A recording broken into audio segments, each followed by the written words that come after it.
নমস্কার বন্ধুরা, দীপার রান্নাঘরে তোমাদের সকলকে আরও একবার জানাই স্বাগত। আজকে কিন্তু তোমাদের সাথে আমি শেয়ার করতে চলেছি পটলের বড়ার রেসিপি।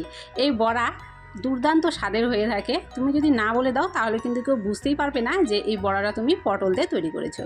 তো চলো কীভাবে তৈরি করলাম পুরো রেসিপিটা তোমাদের সাথে শেয়ার করে নিচ্ছি। পটলের বড়া তৈরি করার জন্যই এখানে আমি 4টা পটল নিয়েছি। পটলটাকে 2 সাইডে কেটে পটলের যে আঁশগুলো আছে সেগুলো আমি চেঁচে নিয়েছি। তারপরে দেখো এখানে নিয়েছি একটা গ্রেটার, আর গ্রেটারের সাহায্যে এবারে পটলগুলোকে গ্রেট করে নিচ্ছি। অবশ্যই এরকম ঝুরি করে একদম গ্রেট করে নেবে, এতে করে কিন্তু দেখবে পটলটা খুব সহজেই ঝুরি হয়ে যাবে আর কোনো রকম কিন্তু গোটা গোটা দানা থাকবে না। একটু হাতে সময় নিয়ে এখানে পটলের বড়া করার জন্য যে পটলগুলো নিয়েছি সেগুলোকে ঝুরি করে নিতে হবে। তো আমি কিন্তু 4টা পটল নিয়েছি, তোমরা যদি বেশি করতে চাও অবশ্যই কিন্তু পটলের পরিমাণটা বাড়িয়ে দিতে পারো। একটা একটা করে একটু হাতে সময় নিয়ে দেখো পটলগুলো এখানে কিন্তু গ্রেট করে নিচ্ছি। 4টা পটলই কিন্তু আমি গ্রেট করে নিয়েছি, আর পটলের মধ্যে যে বিচিগুলো ছিল সেগুলো কিন্তু আলাদা করে দিলাম। এখানে দিয়ে দিচ্ছি 1 চামচ মতো বেসন, আর দিয়ে দেবো 1 চামচ মতো চালের গুঁড়া। এখন দিয়ে দেবো স্বাদ মতো লবণ, ঝালের জন্য দিয়ে দেবো লঙ্কার গুঁড়া, দিয়ে দেবো হলুদের গুঁড়া, আর এখানে আমি নিয়েছি দেখো 2টো পেঁয়াজ টুকরো টুকরো করে কুচিয়ে, ধনেপাতা আর 2টো কাঁচা লঙ্কা, এগুলো এখন দিয়ে দেব। আর কোনো উপকরণ কিন্তু এখানে আমাদের লাগছে না, এর মধ্যে কোনো রকমের জল দেব না, কেননা পটল গ্রেট করার পরে দেখতে পাবে পটলের থেকে কিন্তু নিজস্ব একটা জল বেরোবে। আর যেহেতু লবণ দেওয়া আছে এটা মাখতে মাখতেই দেখবে নরম হয়ে যাবে। তো সেই জন্য কিন্তু দেখো হাত দিয়ে চেপে চেপে সবগুলো উপকরণ খুব সুন্দর করে মেখে একটা বড়ার ডো তৈরি করে নেব।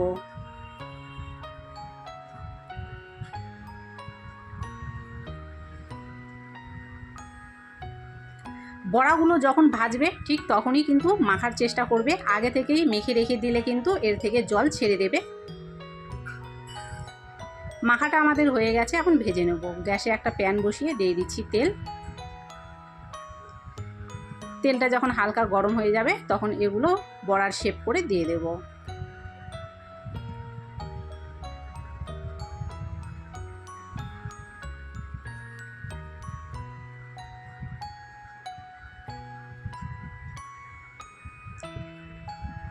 যখন একদিকে খুব ভালো করে দেখো লাল হয়ে গেছে তখন অপর দিকে পাল্টে দিচ্ছি।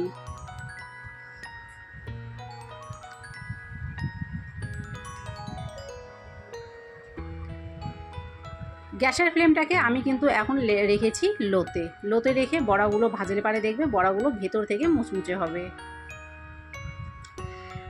2 থেকে 3 মিনিট মতো হাতের সময় নিয়ে কিন্তু বড়াগুলো খুব সুন্দর এপাশ ওপাশ লাল করে আমি ভেজে নিয়েছি। প্রথমে দেওয়া বড়াগুলো কিন্তু ভাজা হয়ে গেছে, উঠিয়ে নিচ্ছি। পরে আরও যে কটা বড়া আছে সেগুলো একই রকমভাবে ভেজে নেব।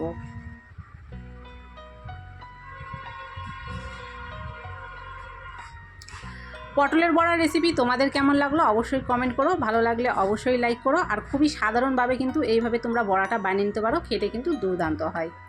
যদি চ্যানেলে নতুন হয়ে থাকো, চ্যানেল যদি সাবস্ক্রাইব না করা থাকে অবশ্যই চ্যানেলটি সাবস্ক্রাইব করে দিও, তাহলে আমার দেওয়া ভিডিওগুলো সবার আগে পৌঁছে যাবে কিন্তু তোমাদের কাছে।